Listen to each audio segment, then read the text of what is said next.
Hello everyone, this is Joel from Kanen Coffee, and today we have a Eureka Specialita with us in the shop. And I came in because the grinder motor was actually jammed.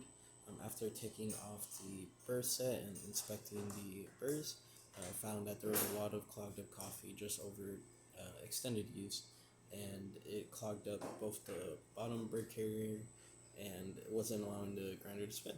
But now that we've fully deep cleaned the machine and realign the burrs, as you can hear, it starts to spin. Now we are going to grind some coffee real quick. Once it stops,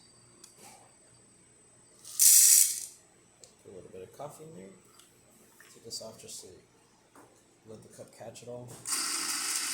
Now I have this on a really fine espresso grind, just to kind of show that the burrs are still working really well.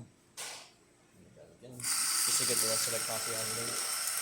I also cleaned your hopper out, cleaned the burr chamber out, of course, cleaned the spouts out, and just made sure there was not a lot of coffee oils around here. But as you can see, really fine. This is probably a little too fine for espresso, but just, again, showing that your burrs are in nice and healthy shape. And that's about it for this repair. If you like this video or any of our other repairs on our channel, leave a like, subscribe, and hit the bell. Thanks for watching.